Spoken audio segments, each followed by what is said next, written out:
Before we get into our questions today, and before we introduce our speakers, I'd like to ask you all a question. How many of you would say you access the internet on a daily? May I see a show of hands? And how many of you found great joy and inspiration and wisdom awakening within you this week? On accessing it, or They're related.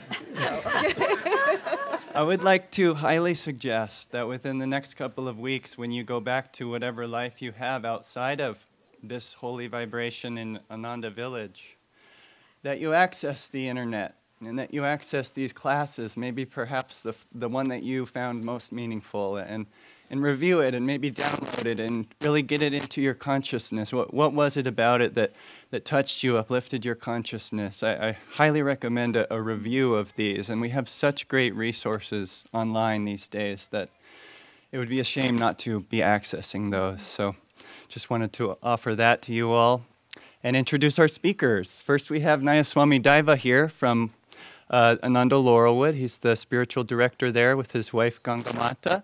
We have Badri here. He's working in village management at Ananda Village. And we have Nayaswami Asha, who guides the Palo Alto community. And we also have Nayaswami Parvati, who lives here at Ananda and manages the Janaka Foundation, securing Ananda's future. So, with that all out of the way, I would like to get into our questions. And thank you to all who submitted some, because I think we have a really good set that can lead to some helpful discussion.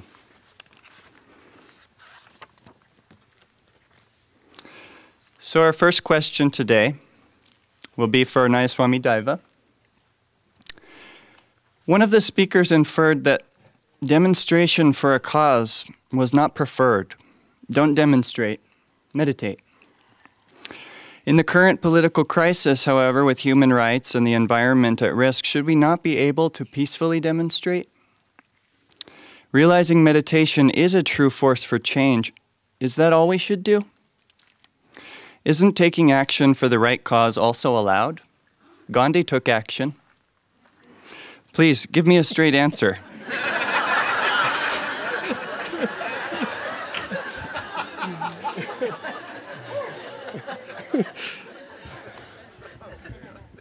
Thank you all very much. Welcome. It's a great joy to be here with you all and to spend time exploring how these great truths that we have been offered by our line of masters, by our guru, Paramahansa Yogananda, through the expression and exploration of Swami Kriyananda and Ananda. How do we get traction with these things? This particular question is fascinating to me because it actually, in some ways, circumscribes my life. I was there in 1970 at the first Earth Day, the Canada Marathon. I was there for protesting the Vietnam War. We shut down our high school with a major protest. Oh yeah, it was great. You know, all along the way, some part of my soul has been calling for a revolutionary response to the things that are so evident in our world today. You know, what is being held out there in the news media these days, you know, front page news about environment, about wars, about you know, chemicalization of our agricultural, public and private lands, you know, GMOs. I mean, just the whole raft of things that are being held out there. This isn't new. And in some ways, it's not news. This is the inevitable consequence of a trajectory our world has been on for quite some time. And if we've been at all sensitive along the way, and I'm speaking, of course, I'm preaching to the choir, because if we've been sensitive at all along the way, and now I'm talking to the larger world, we felt restless, we felt uncomfortable, we felt very concerned that what was going on didn't pass the smell test, if you will. There was something fundamentally wrong, active in our world. And for those of us here and those of us watching around the world, and who may tune into this later, we're here because of that same sense of restlessness, that same sense that things don't add up. And that we needed to take action, that our lives compelled us, that we were even maybe born to respond to these conditions. And then the question, of course, is how do we do so? And if we were sitting down in counseling with the person who actually asked this question, there would probably be a very simple and direct line to the answer. And so I'll give one. I don't know who this person who asked, but if you want a very clear answer, the answer is yes and no.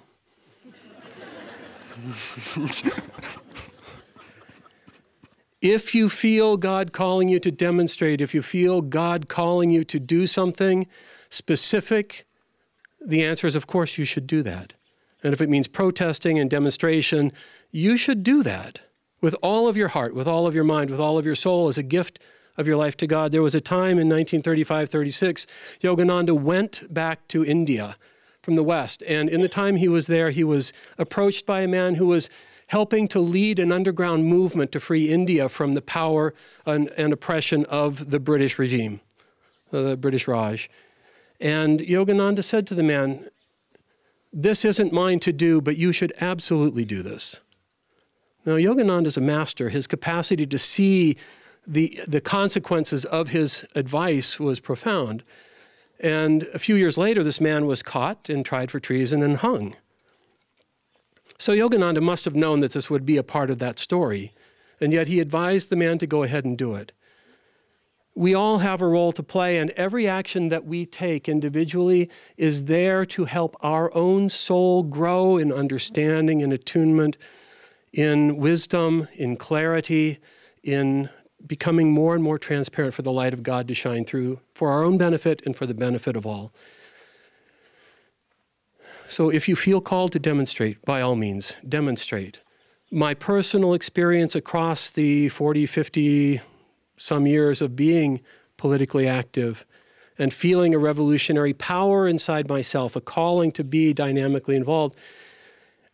Before I found Ananda, I was involved in, at that point, I was involved in Beyond War. I was involved in an early battle against, certain chemicals that we are now battling again that are used on our public lands that are proving cancerous, surprise. I was involved in, I had a family. I rode a bicycle as my main form of transportation, often long distances to accomplish. So again, these are things that we're hearing echoed now but are not new. And I realized all of a sudden one day, I looked around and I thought, my best effort is never going to make a difference. The world simply doesn't care. I can put out every ounce of energy, every bit of my life force, and it's just going to disappear into this great vacuum. And despair followed, and fortunately what followed right after that was Autobiography of a Yogi. Because there was no place for the energy to go until I read that book, and I realized that I started to explore what is the consequence of demonstration? What is the consequence? Now, understand, we are social beings at a very fundamental level. It's not superficial. An experiment was done to see man's native relationship to life, and it was Harvard or Yale or Stanford or someplace. It was some organization doing the experimentation that had the authority to do it well. And they found, they took people and they had them concentrate on very absorbing problems and questions and all spectrums of IQ and stuff. And they found that within a matter of about 15 seconds of ceasing to focus and concentrate on that, the mind would immediately revert to the question of, who am I in relationship to my tribe? Who am I? How am I doing? Am I okay? Do people like me? So we're fundamentally at a human level, and it's a divine reflection because we're connected with each other. That question at the highest level is, how am I in relationship to God and the cosmos? How am I in relationship to my guru and ergo all of life? So it's a legitimate question. When we see, part of the reason the world's in the mess it is because of that hunger to be acknowledged and approved. And so the world is going down this track, and you see everybody going down it, and you go, that must be it. I don't want to be left out. And so we just join in. Swami wrote a beautiful, beautiful song about go on alone. We have to find the strength inside to start to ask deeper questions than just what is popular. And then we have to start to say, what is the truth that I can live to? I'm going to start to wrap this up because we have a lot of other things to explore. I could spend, well, I've spent the last 50 years trying to answer this question. It's a long conversation. But I would say that an interesting thing that I found is when I started to research, inevitably, when people took and fought against something, many of the times they were not successful and they got the harvest of that. But even when they were successful, what they replaced, what they were fighting against, what they replaced it with was of the same consciousness. It was just another flavor. Because they had reduced their consciousness, they had reduced themselves, their perspective, their point of orientation, down to the level where that problem existed. And that if we want to make a substantial change, not just a functional change, but a substantial change in what's happening around us, simply going out and protesting, simply joining yet another tribe, yet another group, isn't necessarily going to give us what we're looking for. And even if we stem the tide of what's going on out there, again, one of Swami's songs, troubles never end. Get rid of one and you meet its friend. This world is always going to be inconvenient. It's an evolutionary process. And as soon as you solve one level of problem, the next level of refinement is waiting.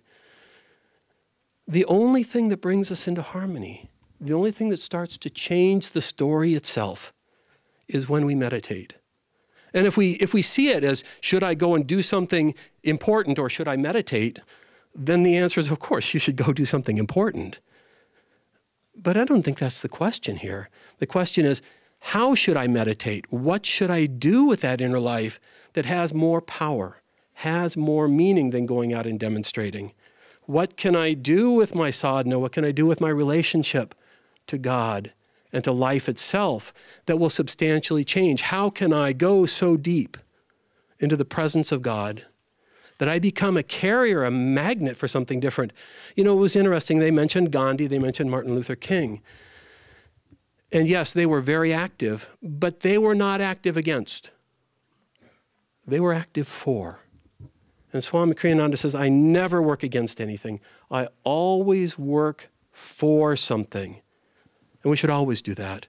We should use every ounce of our life force, our power, our wisdom, whatever gifts we've been given, we should use it and constantly toward the things that we feel from deep inside our soul would bring value to life, would help set us free and bring the light of God and love and joy into this world.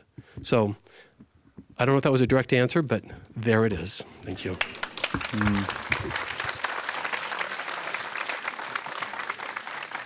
Very, very well explained. Thank you. Would anyone care to add something to that, or should I move on to the next question? I think he was pretty thorough with that. So Nayaswami Parvati, what do you do when the depth you are seeking seems at times to be very elusive? I assume the question means, what do you do when the depth of your seeking spiritually seems elusive? I think the quickest answer to that is that false expectations are disappointing, and because they're false.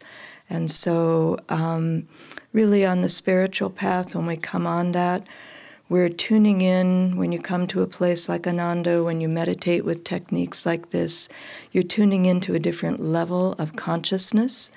And that level of consciousness will help you to understand what false expectations are about, to discard them, and to set your pace at a long distance run. Because when you have a Swami Kriyananda saying, it takes 5 to 6 million lifetimes even to reach the human level, and then at least that, if not much more, to be freed from the duality that we find ourselves in. So we've all worked very hard. We've gotten a long way by being in a place like this, by being interested in teachings like this, in meditating. I heard someone say a number of months ago, "Oh, I'm one of those terrible meditators." Nobody is a terrible meditator. We're all aspiring to meditate better. And don't ever have that word in your mind, "I'm a terrible meditator." That just is a definition that really isn't helpful at all. It's challenging, of course it is. It's called Maha Maya for a reason. It means it is the incredibly wonderful, large, entertaining program that's going on all around us and that we've bought into over those 5 to 6 million lives and many million lives more. And so if you wonder why it's a little hard to meditate, that's why. We have a lot going in that direction, but also, as the speakers were saying yesterday, that pull of the divine really begins with devotion, with practice of meditation, with living a spiritual life. It really begins to pull on us, and we can't ignore it. And why does it? Because it resonates with the deepest part of who we are. Just what Daiva was saying. We're always looking for meaning in life. This is the meaning in life that we've been looking for. So to walk away from this would be a big mistake. This whole life, meditation, everything. But pacing yourself, that it's a long distance run, and that also, I remember Swami Kriyananda saying, in each lifetime when we come in, it's like we see the tip of the iceberg. We see just a little bit in one incarnation of what we're all about, our aspirations, our karma, good and bad, etc. But we come in usually with one particularly important lesson to learn in a lifetime. And maybe that lesson is not leaving the spiritual path. Maybe that lesson is knocking away any obstacles to meditation. But also really just setting that pace so that you understand, I'm going through a rough patch right now. That rough patch might be a few days, might be a few years, might be, who knows. But put it in that way to yourself so that you're pacing yourself in a way that can work. And that's real. I think there is much of the spiritual life that we don't see happening to us, that we put out all this effort, and it isn't for nothing. It really is helping us as we go along. So that pacing is very, very important. And I remember being with Swami Kriyananda about a year before he passed, maybe a couple of years, and he was answering some questions about his life and all of that. And at a certain point he said, you can be doing everything right, but it's up to God's grace to free you. So even at the end of all these many incarnations, we can be doing everything right, but we need to, at that point, relax into God's grace, and that our liberation, our freedom of any kind will come at God's pleasure, not our own.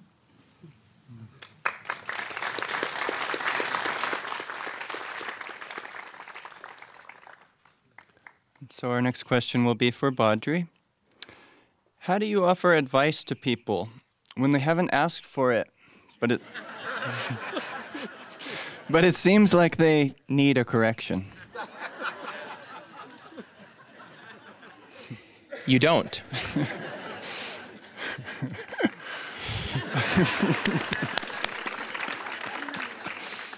Of course, that's the easy answer.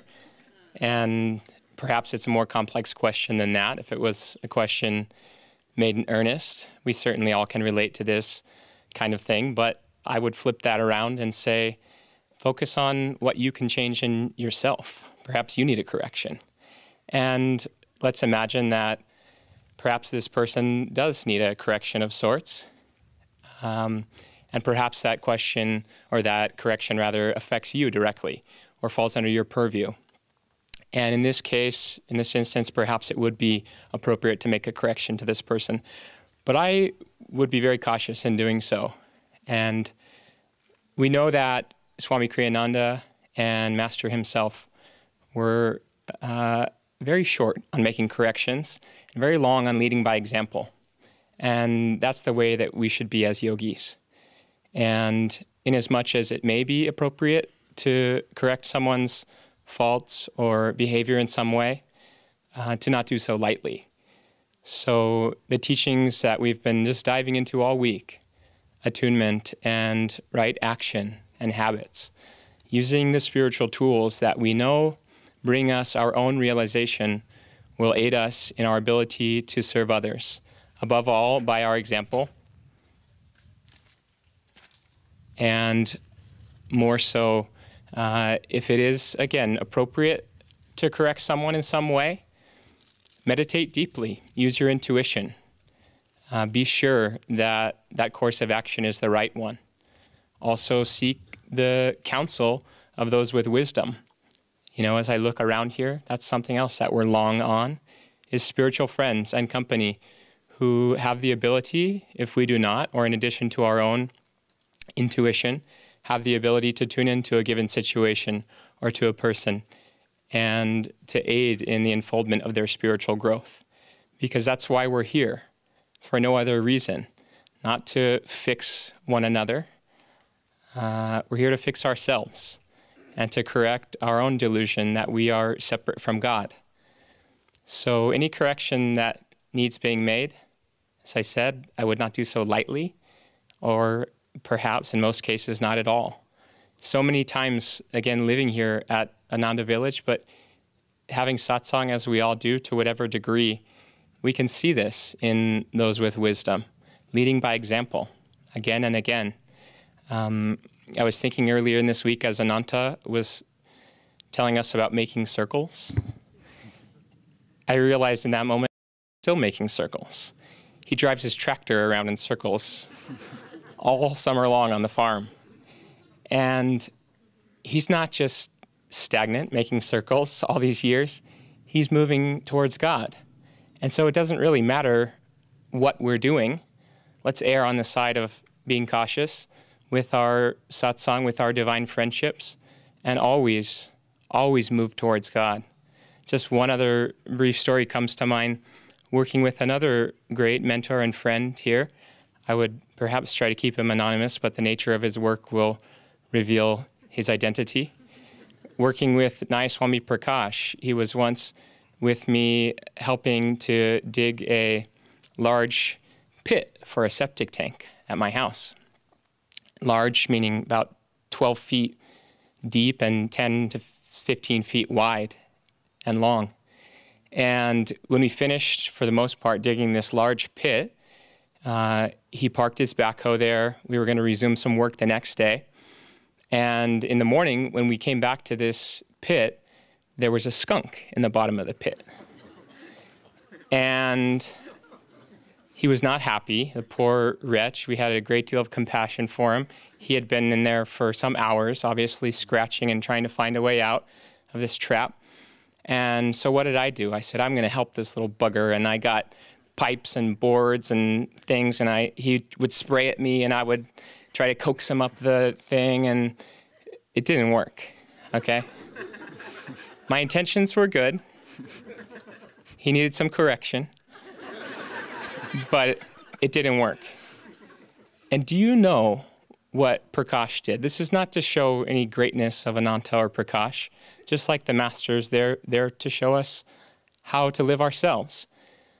Prakash, with his backhoe bucket, swiveled around, reached down to the bottom of the pit, paused a moment and let the skunk climb into the bucket, and he lifted it out and set it free. How did he do that? It reminds me of the story, Are You My Mother? For those of you that know it, which I will not tell right now. In any case, he did it through his vibration. You know, whether we're correcting another individual or in any action, it matters with which the energy that we do it, with the vibration.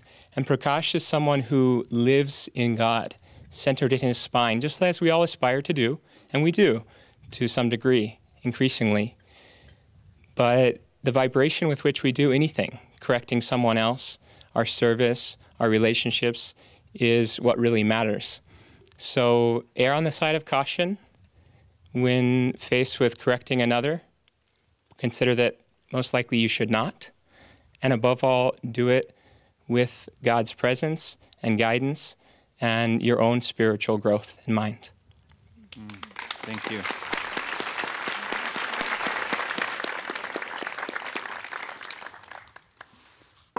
Okay, thank you very much, Badri. Our next question is for Nayaswami Asha.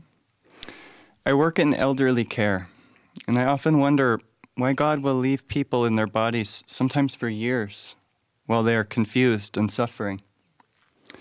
It has led me many times to doubt that a God of mercy and love even exists. Why would a perfect divine creator allow such darkness and despair? Good questions, all good questions. Many of you know Kamala Silva. She was one of Master's dear disciples. She was a teenager when she and her mother met Master. And she wrote the book Flawless Mirror and another wonderful story. Very, very beautiful devotee. She went completely away from this planet in her, whatever you call it, dementia, Alzheimer's, whatever it was. And I was in the car with Swami Kriyananda, and he mentioned to me that Kamala was in this condition because her husband had contacted us and she came here for a time. And, she's out of her mind. I said, Swami, she's lost her mind. He said, Asha, she's just lost her mind. I said, Swami, she's lost her mind. And he said again, she's just lost her mind. And to me, that seemed like something more significant than he seemed to think. And then when she was here and I met her, I realized that all she'd lost was her mind. She was perfectly intact in terms of that which endures, which was her spirit was still there, her joy was still there, she still remembered Master. She just said, introduce yourself to me, I will immediately forget your name, but tell me anyway, just like that. And when she was in Crystal Hermitage, she looked around and said, wow, this is where Kriyananda lives. He would live in a place like this. I don't know where she drew that one from, but it was just so delightful. Now, not everyone who goes into Alzheimer's is happy by any means at all. But what's behind this question is a much more fundamental one, which has to be answered. What is the purpose of life? And we are so persuaded that the purpose of life is to be comfortable and to have pleasure. And we even call it bad karma when it interrupts our comfort and it interrupts our pleasure.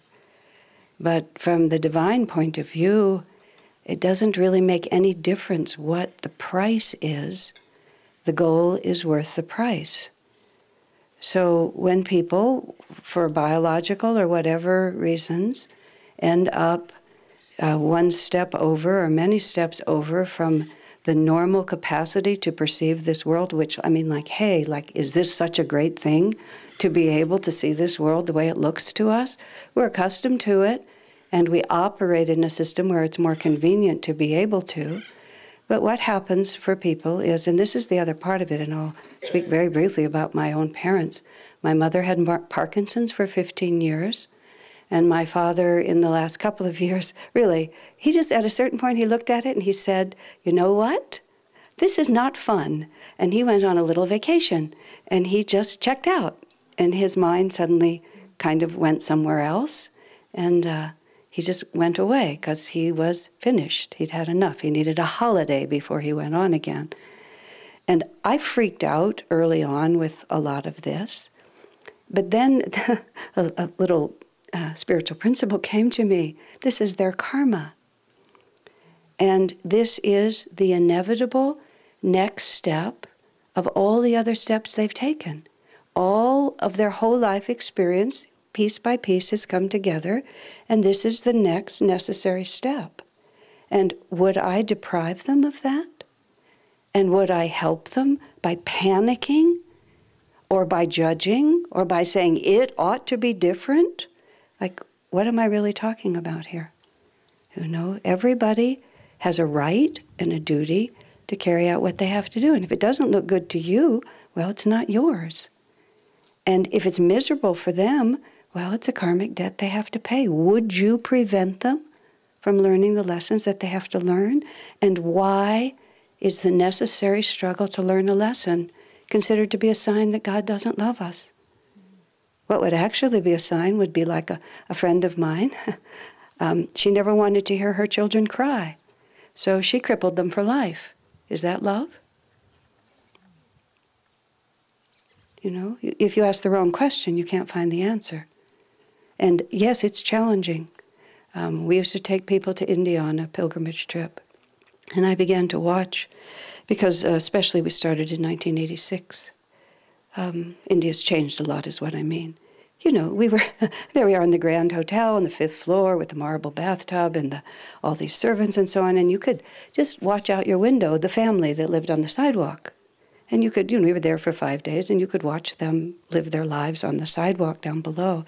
People had an extremely diverse response to that.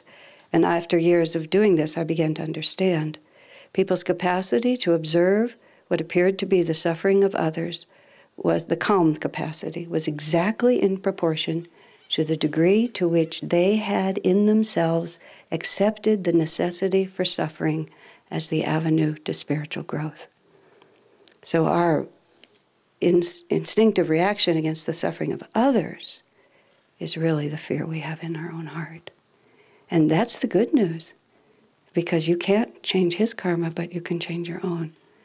It's a very important question, and a right up against the edge for your own spiritual growth.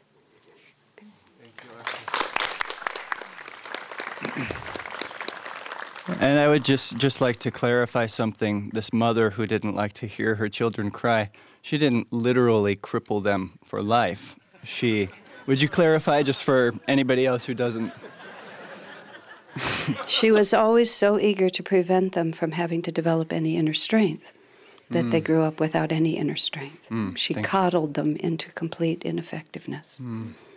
Thank you. Very important. Oh, I see. You think she might have beaten them. Well, No, I didn't make it clear. Just wanted to be absolutely clear in case. Okay. Nayaswami Daiva. I have recently become much more aware of the amount of judgment I put out towards people, especially those who are not devotees. I want to be done with it, but it is a strong habit. What can I do to transcend this weakness? It makes me miserable.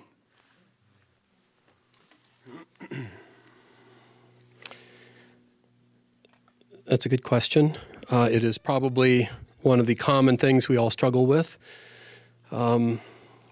If you think trying to overcome judgment makes you miserable, I would suggest it doesn't make you nearly as miserable as the consequences of judgment, which is that we become that which we judge.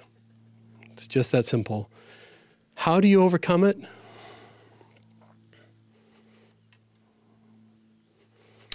Patience, time.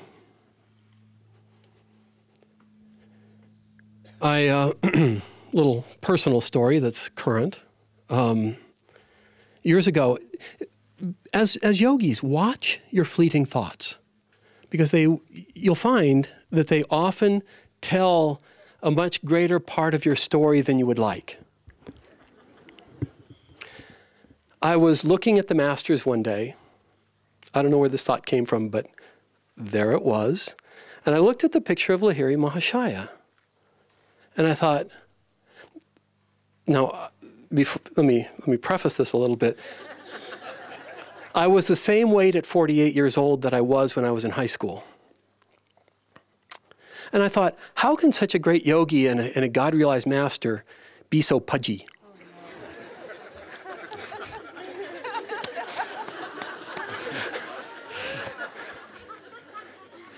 I know how. And while this is really, really cute and light, it actually has a lot of depth in it, because the things that we judge are the things that we think are separate from ourselves. Oh, I could never be like that. But we are universal. You know, I am the immortal Atman, as we heard this week. We are, what's possible for anyone is possible for us, from the deepest depravities to the greatest glories. And every time we allow our mind to separate ourselves from any part of the dream, any part of that scope of things, we work against our yoga. Because God is equally present in all of it. And if we want to reclaim our oneness with God, we have to be able to see the same light of God in every circumstance. I don't know how to answer the question in terms of how to overcome it, except patience and time and sensitivity to what's really happening in your life. Because a lot of the things, probably for this individual, for most of us, a lot of the things that we struggle with are actually the consequence of a judgment we put out at one time. Something we didn't understand, something we thought was out there someplace, and a problem that was their problem, and now we have it. And if we start to, again, just turn our consciousness inward, start to look at ourselves instead of projecting outward on the world, start to feel ourselves alive, feel ourselves whole. Look at the places where we have discrepancies in how we think it ought to look in our own lives and how it really looks, and start to realize those are probably places where we've gotten stuck before, and just starting to relax and enjoy the show as it is. What difference does it make? What difference does it make what somebody else is? In fact, it's a part of the great grand play that we should all be slightly different. The very definition of ego, the very definition of Maya is imperfection. So, I don't know. I hope somebody will chime in and have a better answer for this, but I would just say be patient, be sensitive, relax, breathe, meditate deeply, enjoy. And, as Christ said, look not at the mote in somebody else's eye, but the beam in your own. Start to just look more inward and see what's going on in your own world. Okay. Thank you, Deva.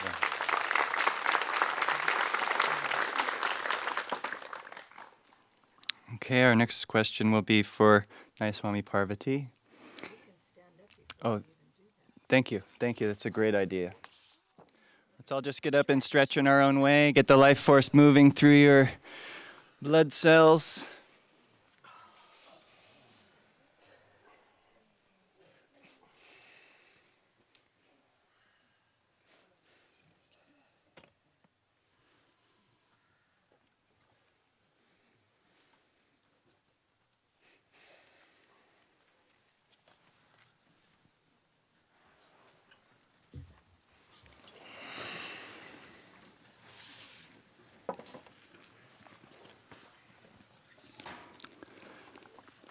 Okay, so Nayaswami Parvati, what is the difference between habit and routine? I find that as I get older, I have more resistance to change. How do I combat becoming a psychological antique? I'll just add on to what Daiva was just talking about. Raise your consciousness. It's all about consciousness. But there's an interesting article that it might be nice to read. It's called Growing Younger, and it was in Clarity magazine around 2006. And it's a compilation of several things out of the Precepta Lessons of Masters and the Essence of Self-Realization book. And he starts out with an interesting little poem by Browning. And first of all, he says, people expect to be in pleasure and expect all of these things in life, and it doesn't happen, and they're very disappointed. But he said this poem of Browning's really kind of summed it up for Yogananda. Now am I going to remember it? Come get old with me. Yeah. The best is yet to be. Yeah, no, it wasn't quite, yeah, but anyway. Come and get old with me, the best is yet to be, the last of life for which the first was made. And Yogananda had this interesting thing. He said, and yet we see all around us really people that are in trouble. Their bodies are falling apart, their mental state is not good, they're worried, they're all of that. And he talked about just the way that you live your life. And at the very end, he naturally talks about meditation, because meditation allows us to come into the present moment, to really live in the present moment. And if you practice meditation and then in your life, just be here and now. Don't live in the past. That already happened. That's done. Can't do anything about that. Don't live in the future. It isn't here yet. And so if we just keep, at one point when I was on the path a number of years ago, and I was just thinking, just drop into the present moment. Relax into the present moment. And that, when I would do that every day, I could just feel the power, the relaxation, and the perspective that it gives to you. The other thing that I've always really deeply appreciated that Swami Kriyananda really said to us a lot when many of us came here in the 70s, all of that. We were in our 20s by and large. But Swami Kriyananda's comment to us was, don't think of yourself as young or old. Don't think of yourself as male or female. Don't define yourself in any way. You are a soul and you can do anything. And if you live in that way, it makes you light and free, because you're not defining yourself constantly. You're not saying, oh, well, let's see now, this year I'm 40. Oh, wow, and then in 20 years I'll be, 60. And, and all the things that go along with that. Habit rather than just routine. Being a psychological antique. Well, I always say, if you find yourself saying that, cut it out. Erase it, because that's the path that leads to old age. And really, as yogis, there is no such thing as old age. Yes, the body gets older, and in fact, it's really important, along with that dropping into the present constantly, living in the present, is that you realize more and more, it becomes your own experience. I am a soul who has a body, who has a personality, who has a mind. All these things I've taken on, but they're not me. And you have to drop into that reality, that experience of that reality, for it to really work. And once you do that, then you find, and Swami Kriyananda, along with all those, don't think of yourself, define yourself in any way, he said, a yogi should be able to turn on a dime. If something happens and you need to go in another direction, you should be able to do that immediately. Because, and it's good test. I mean, these things are always happening to us in life. Things change, and all of a sudden we've got to go in a different direction.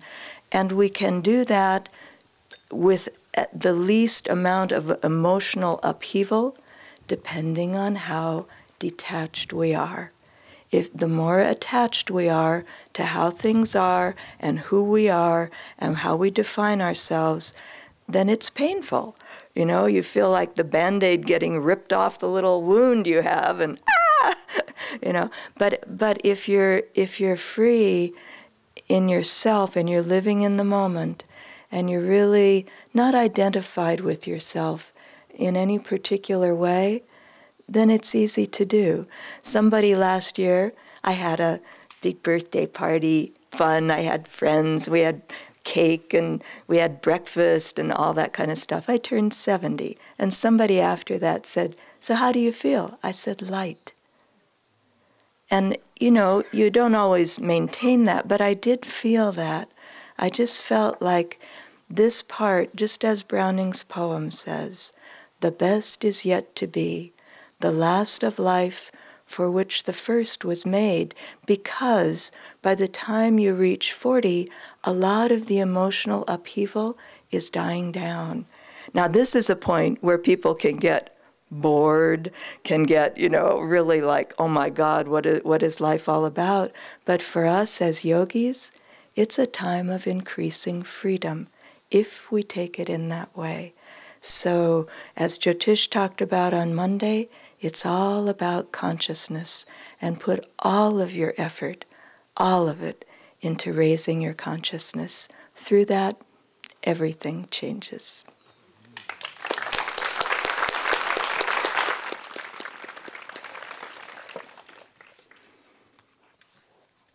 Okay, next question is for Badri. I made a mistake. I feel so bad I can't even look at Master's picture. I feel like I have lost my connection with the grace of the Gurus. How can I get it back? Good question. I'll just start by briefly adding to Parvati's very good answer as the token young person on this panel, and still having some years to go before 40, that of the few interactions that I had with Swami Kriyananda on a more personal or intimate level, a very few, I sat with him once in his apartment in our first meeting of that nature, and he looked at me, and I was brand new and didn't know what I was into. He looked at me directly in the eyes, and he said, you know, the only difference between you and me is I'm in this 82-year-old body, and you're in that 22-something-year-old body. And I thought immediately, I can think of a few other things that are different, but that's not what he was referring to. So Parvati said it well in more than one way, but essentially, yeah, let's raise our consciousness, no matter the age. Let's develop the right habits and the right sort of life to combat the terrible psychological antiqueness. So the question about making a grave mistake. What strikes me initially is that this person, could be any of us, who's made this mistake, however terrible it might be, and this world can get pretty bad in many ways, this person as a devotee, not being able to look at Master's picture and so forth, has compounded, nay, worsened this mistake so much so, however bad it was, they've taken it to the nth degree and made the fatal error spiritually of making that something they identify with. I am that mistake, and I'm no longer connected to Master and to God.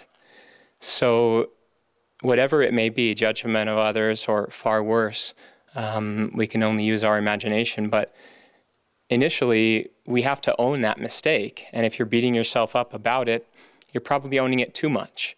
And I would say own it in the highest way, which is to say to give it to God and to make, really truly make God the doer of everything.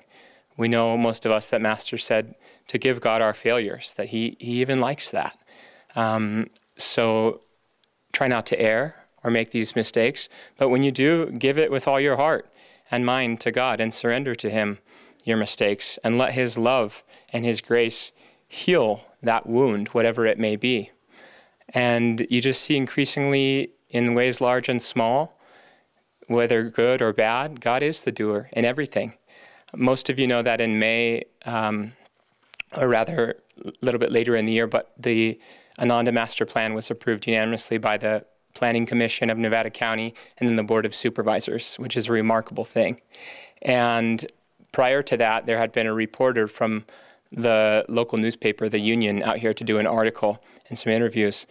And when he drafted up a nice little article about what we were doing with this master plan process, which, if you don't know, is just about the development of Ananda Village into the future and working with local government regulations and so forth to comply. So various studies and a great deal of work. In fact, let's give a little applause, because It's really monumental. It's huge. Anyways, this article that came out, when someone sent me the link, I read it, and I read it again, and it read, let me see if I can get this right. It said, Ananda Village's master to face planning commission of Nevada County. Ananda Village's master to face. I read it like 6 times, and then I replied and I said, did they leave the word plan out of the headline of the article? Ananda Village's master to face. And I said, okay, master's doing it all. I mean, Ananda Village's master in the newspaper. And they corrected the headline later, and people said it wasn't. But I still have the email to prove it. Anyways, you see in these small, okay, humorous ways, beautiful, God is the doer and everything. But yes, even your mistakes, especially your mistakes. It's easy to give the good things to God. Easier, perhaps. When you fail, no matter how poorly, firstly, give that to God with all of your heart and mind and soul and strength, and then do what you can to reconcile that mistake, of course. This is a path we know of supreme idealism and spiritual aspiration, and also supreme practicality. If you blew it with a friend or at work or in some way, do your best to make it right. Don't sit by idly and say God did it. But make God the doer, see him as the doer, and then see him as the doer to whatever degree you can in that reconciliation. And if you can't, give it to God and double down, triple down on your spiritual practices. Because raising our consciousness, as Parvati said so simply, is the only way. It's the key. And I'll just finally add that of all the ways we can raise our consciousness, Kriya Yoga, all the spiritual tools and techniques we've been talking about all week, above all, give your love and your devotion to God and to Master or to whatever form of God you hold dear. Because that is the essence of the spiritual path. That is the spiritual key that will unlock the vault of God's presence in us and wash away all of our mistakes, no matter how bad. All of our shortcomings and faults and failures will be washed away in that powerful touch of God's love.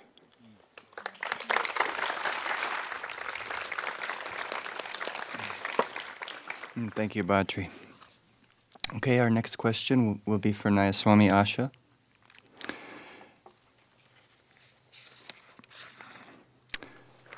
And this is somewhat related, so I'm sure you would have something to say about that topic anyway. But I had a strong feeling that I should do something, and it turned out to be very bad for me. I was sure I was acting on an intuition, and I was wrong. I feel like I can no longer trust myself. It's very discouraging, and I'd like to know how I can develop real intuition that I can trust. I refused to teach the subject of intuition for many years because I just thought it was too complicated, and I felt that sometimes I was doing more harm than good. And I said to Swamiji on the phone on some conversation that I just don't teach that subject anymore. I said, I think I had an experience where I gave a whole class and then someone came up and made it clear to me that they had actually taken everything I'd said, the opposite of what I said, and I think that was my last class. And when I said to Swamiji, I just don't want to touch the subject, it's too subtle. And he said, Asha, intuition is everything. And it just doesn't make any difference if people don't get it. They have to eventually understand it, and therefore you just have to face into it, and we all just have to keep going. So I think the first answer to that question is, honey, you, me, and all of us here, it's not an easy thing, and people toss it off somewhat lightly, and the consequences, like Parvati said, if you have false expectations, they won't come through. So to actually think that it's just as easy as saying, oh, I want to be guided, and you'll be guided. Swami said to me at one point that I have strong intuition, but I also have very strong opinions and very strong feelings. So it's hard for me to tell because there's a lot of force. You know, I live my whole life with a lot of force. So I live my falsehoods with as much force as I live my truth. And so the criteria for how you can tell, it's a very, very complicated issue. And here's the class that I use as my template was one Swami gave. His very first words are, it's not about developing intuition. It's about developing absolute neutrality about what happens. Because the reason we can't tell what is intuition and what is not is because, well, guess what? We don't want to know. Because we have already set parameters around what will please us and what won't. Then the other part of the question is, how do you know your intuition was wrong? Just because it blew up. We think that intuition is a physical reality. I feel guided to, take this job, marry this person, have this child. And then we take something which is completely non-material and we reduce it to something material, and then we judge it by a criteria that doesn't even apply. The only thing Master wants for us is our spiritual freedom. And we are so persuaded that he also wants me to have this or this or this. So sometimes global humiliation is what the object of the exercise is.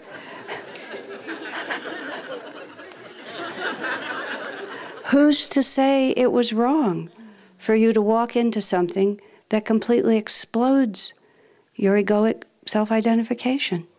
Even your egoic self-identification that I'm a devotee and I know what I'm doing. On a very practical matter, I would put it this way. If you feel what you think is an intuition from God, and God knows, have them. Consult with people you trust. And if you don't have somebody in your life that you trust, cultivate someone that you can trust, whose impartial, impersonal wisdom you can rely upon, and whose relationship with you is such that they will tell you the truth. And don't go to them and say, God told me to. I have people come to me on a regular basis, and I'm not really pointing fingers, but people will come and say, Master told me to do so-and-so. And then they'll ask me, what do I think? So to have any contrary opinion means that I'm against God. That's a hard position to be in. Swami Kriyananda, who had more right than any of us to claim divine intuition and really never did anything without it, almost never referred to it. He used sweet reason, he used the response of the world around him, he used common sense. So he started with an intuition, but he wasn't afraid then to bring it out. I mean, he had courage beyond. I'm not necessarily saying that that you send an email to 40 people like he would do, but ask somebody with the real courage, am I right? How can you know? And then when you come a cropper, which, welcome to the party, all you can say is, well, Master's trying to teach me what true intuition is. And one of the ways, certainly I've learned, is by all the times that it wasn't. And just as simple as that. And also, again, he might be intuitively guiding you to crash and burn, because what you actually need to learn is how to deal with crashing and burning. You see, it's not a physical thing. It's just, I move, I'm right, I'm wrong, and now what do I do? Is it easy? No, of course not. But not being on the path is much worse. So it just comes with the territory. There's just no other way around it. Part of also, just one last thing, every time, because we all go through this in community, because it's always, everybody knows. Everybody always knows. One of my dear friends, who shall remain nameless, just made such a mess. I mean, it was really a mess. It was about 30 years ago, but even now it stands out. It was big. And it was God who told him to do it, too. And when it all exploded, he walked up to me and I could see it. And we weren't even close in this way, just spiritually. He marched up to me. You could see it was, I am going. And he said, of course you know, what do you think? But I knew what he was doing. He was just saying, just because I made a mistake, I'm not going to worship it. And it took everything he had to do that. But that's intuition, you know. I have nothing to protect. I just am what I am before my conscience and God and all my guru bhais. But you'll never find a more generous, loving family. So what do you have to worry about? Okay.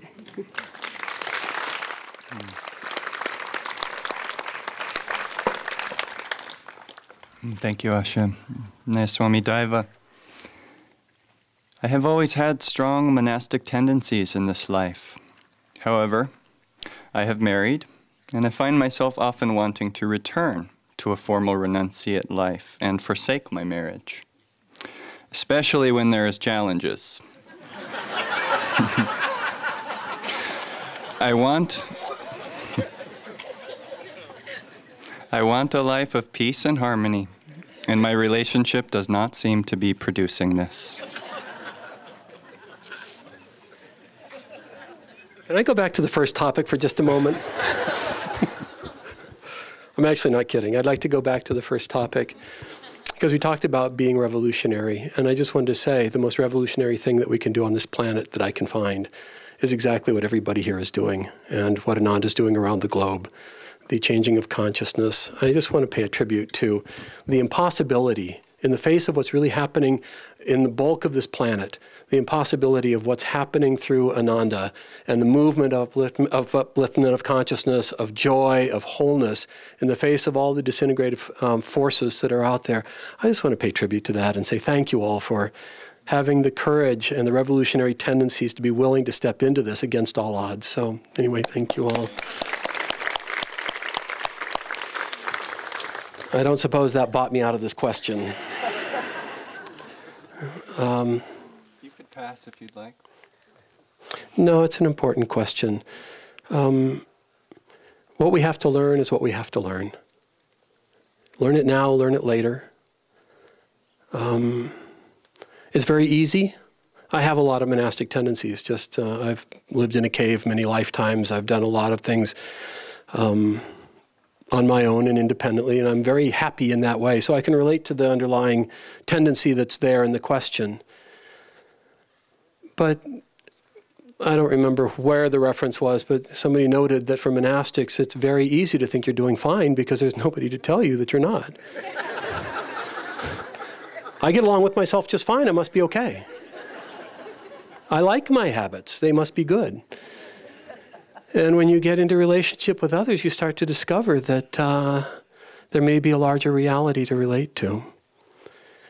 This is, in particular, an important time for us learning how to relate. Yogananda said that there are several paths to God, and one of them, of course, is meditation and upliftment of consciousness like that. Another one is expansion of sympathies. The ability to feel ourselves in other people's realities, to begin to experience and discover the common underlying consciousness that's there expressing through all the individuality. And to the degree that we're married to not another individual, but our own patterns, our own thought forms, our own commitments to how life should and shouldn't be, we're actually stuck. Swami Kriyananda at one point said a yogi should be able to be married to anybody. I mean, that's a large pill to swallow. You know, there's a wide variety of individuals out there, and I don't know that we're all supposed to just be able to be married to anybody, but in concept, it's really true. I would suggest for this individual, I mean, it's a hard question, because sometimes the disharmony in a relationship is so great that what's happening is not the burning off of karma and expansion of consciousness, but a reinforcement of karmic patterns and increasing disharmony that radiates out. You know, everybody is affected. Everybody is affected by a good relationship in a positive way, and everybody's affected by a difficult relationship in ways that are painful. It was noted earlier in the week that there is little in this world, little in creation that causes more joy, sets free more joy or causes more pain than our human relationships. When a person or a couple is suffering, usually it's not just one person. Both are usually struggling inside of relationships that are difficult. The tendency is to want to contract and pull away and go back into a familiar environment. And sometimes that's appropriate, sometimes it's necessary, sometimes we just need a timeout. But if we can instead continue to try and meditate together, expand our consciousness, try and feel the underlying motivations that are resident in the people we're having difficulty with, if we can reach deeper into an expanded sense of ourselves, sometimes that can help bridge and help bring back the harmony that we're seeking. And certainly the victory in any circumstance, like is being described, comes not from just retreat into ourselves and into our familiar and comfortable modes, but in an expanded awareness that has a greater sense of harmony and well-being. So,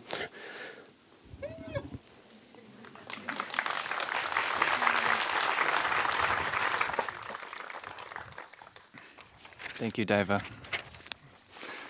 Nice, Swami Parvati.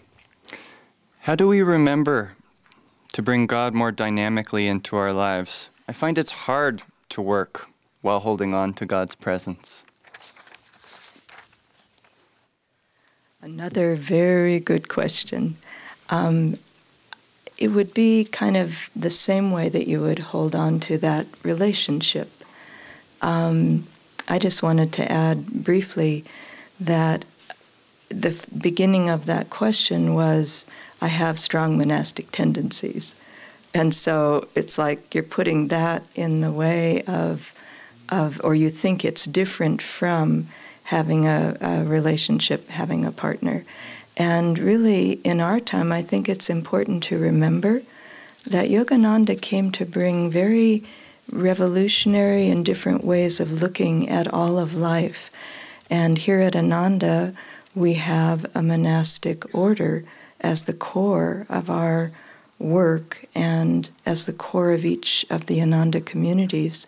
And I'd say half, maybe more, of those people are married, and yet it's a monastic order. And so that monasticism, it means mono, it means God alone. And so when this was really evolving dynamically in the 1980s here at the village, this concept, I could feel that absolutely, it's God alone. That is the core of your life. And then you choose you don't choose, but you attune to what your dharma is in the way that you live your life. Maybe it's being single, maybe it's being a monk or a nun, maybe it's being married. But more, it comes from that center. And if you can attune to that center, then you can have a better chance of having a good relationship. And the other two words, which were talked about earlier this week in regard to relationships, are respect and trust. And those grow over time. And it grows as you attune to another person's vibration. And it can take a long time. You just think, oh, we really like each other and this will be great. And it isn't. And you really have to get in there, because how much do we actually know another person? And so when you're living with someone, you really have to have distance, even though you're living with them, and you have to attune over time to their real vibration, their nature. What will allow them to trust you? What will allow them to feel respect from you? And in that vibration, then that kind of a relationship can evolve. Love comes, of course, but it doesn't come without those two. And then what was the question again? Oh, about work and God. I find it's hard to attune to God's presence while working. Yeah, well, it's hard to attune to God's presence at all in any situation. But, I think it's also because we separate. Now I'm going to work, and that's separate from what I do in meditation. And these are classic things that we talk about. But we have to figure out, each of us in our own unique way, how we're going to bridge that gap and hang on to that consciousness. So we meditate in the morning, and then we have to figure out how to take that consciousness into what we're doing with work. And so work is service. And so if we're serving God, no matter what we do, where we do it, here at the village, out in San Francisco. Pranaba and I have lived all over the world with Ananda, and with that purpose of serving Master's work, I never really found it a problem to live pretty much anywhere. There was maybe one place that I had a problem with, but for the most part, being in the city, being in the country, being wherever, being in a different country, it was all really kind of the same, because there was that feeling that it was all really about that consciousness of service, whether it was in meditation or in what I was doing outwardly. When I started working with the Janaka Foundation, which is about estate planning that's supporting people doing estate planning that supports our work, all of Ananda's work, I didn't know anything about estate planning. I had no inkling about the terms. I mean, I knew there was this concept of a will and all of that, but I really didn't know anything about it, and it was like, okay, I just took a deep breath and I said, okay, thinking about my previous answer, you can do anything, I can do anything. So I took it in that way, and I just jumped into it. I got on a plane, I went to Chicago, I took one of the most difficult fundraising courses, a 3-day course on plan giving, and I found that, and I thought, oh, Chicago, I don't like Chicago, but I love Chicago because I was there for the right reason. Master was with me. Divine Mother was with me. And I found when I walked into that room in the most difficult course they offered of about 40 people, all those people in that room were just like me. They didn't know anything about plan giving, and they were there to learn and learn the language and all of that. And so it was a wonderful 3 days, very intense. At the end of each day, I'd jump out of that room and go for a nice long walk down the main street of Chicago and enjoy all the windows and all of that, just feeling Divine Mother and Master's presence. And things evolved from there. And one other sweet thing that happened that I'd like to close with is that, in other words, bridging that gap means that you really bring Master and Divine Mother with you, no matter what you're doing. And at one point, I went to take a little one-day seminar in San Francisco, and I'd plan out where I was going to park because it's so hard to get around there. So I'd drive in and have valet parking and then go to the place. And I thought, wow, what am I doing here? But I got for the first one I went to, it was down by the Ferry Building in San Francisco, and there's this huge plaza area. And I walked into it, and there was a statue of Mahatma Gandhi garlanded with flowers in the middle of that piazza. And I thought, you know, God is everywhere. And it was just such a sweet, because I had these thoughts in my mind right at that time, and I walked in and I thought, that's fabulous. I mean, I don't know of another place in San Francisco where a statue is garlanded with flowers, but it was very sweet. And just to constantly bring with you that divine presence in whatever you're doing. That bridge is not easy, but it is possible, and it will make all the difference in your spiritual life.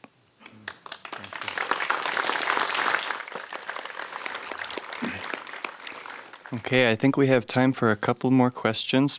Badri, I have a pop quiz for you. You have 30 minutes to meditate each day. One day, as you are about to meditate, a desperate stranger asks for help. You have been taught meditation is the main way to God and should be your main focus. What should you do? Help the stranger or meditate? What would be Master's advice, is how the question ends. Well, that's a lofty string to pick it up by, but I would first say, strange, desperate person, why are you in my meditation room?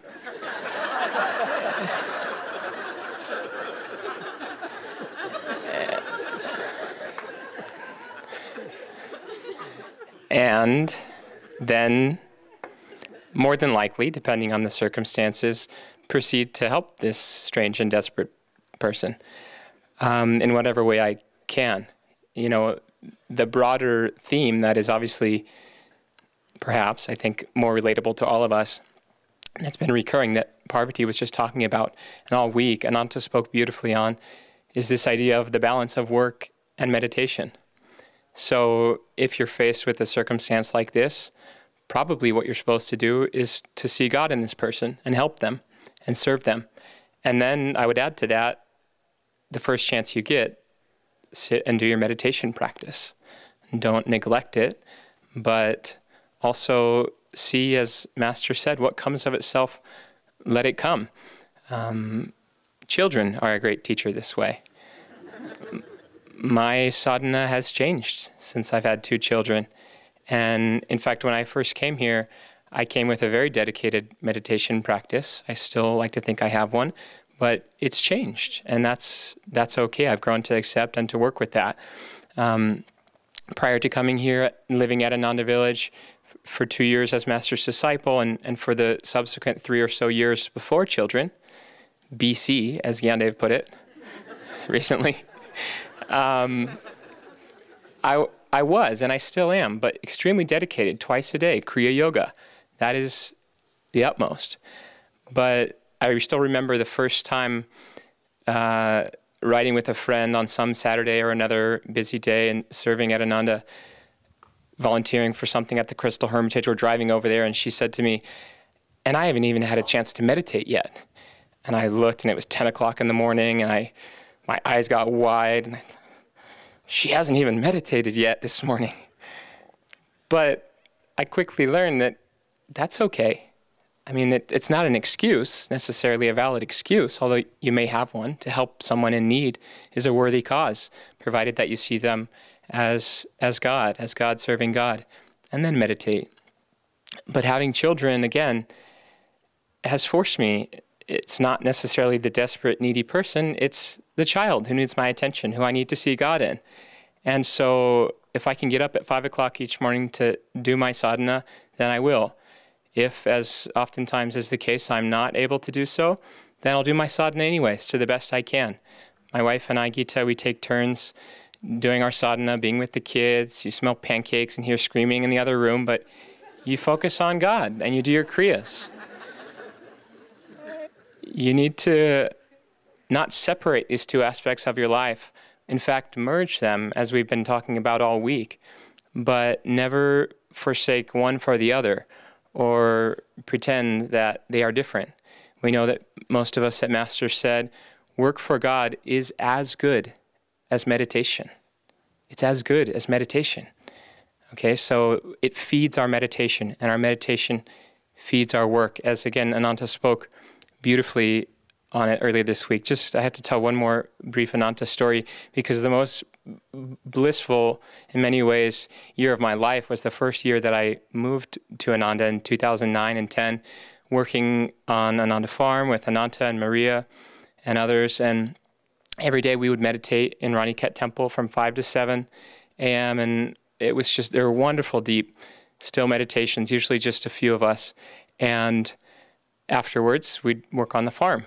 And it was good work, it was good meditation. Life was simple and really beautiful in that one regard. And after, it was one of my first month here. We had a deep meditation. Shortly after, we were out picking persimmons from the tree out in front of Mary Kretzmann's house that were overdue. And Ananta was up, we had ladders, and then last from the ones were the one on top. And Ananta's like 12 feet tall, so he was up there picking the ones from the top, and he would hand them down to me. And if you ever get a chance to work with Ananta, again, this is not, I'll reiterate, this is not about Ananta's greatness. If he's great, it's because he's given his life to God every day, all these years, and there's very little Ananta left to be great. It's God. And he's always got something under his breath. It's always God. And he's chanting to God, or he's got God on his mind. He's serving God in everything we're doing. And I was still new to all this and enjoying this. And we're picking persimmons, and he grabs a handful. I think it was 3 persimmons in his hand. And he hands them down to me without missing a beat. He says, Babaji Lahiri Shuk Teshwar. I held these persimmons. Babaji Lahiri and Shri Teshwar. He was in God, just the same as we were in meditation earlier. And I had breakfast and changed and got out there, and now I was picking persimmons. But Ananta was no different. He works as hard as anybody I know, but there's no, as I said, there's no Ananta there to do that work. So whether it's the desperate stranger or more oftentimes just the daily activities of our life, let's see it as serving God and make that not only serve our meditation and our spiritual life, but as good as meditation. And then we really will find God in this lifetime, and we will know that we are one with Him, and He is always with us.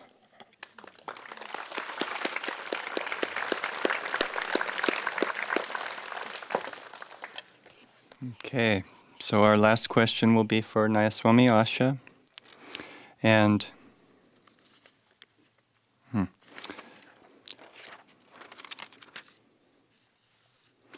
we know that Master said that if we do just 10% of what he teaches, we can find freedom. Does this mean that we get to choose 90% of his teaching to disregard if we wish?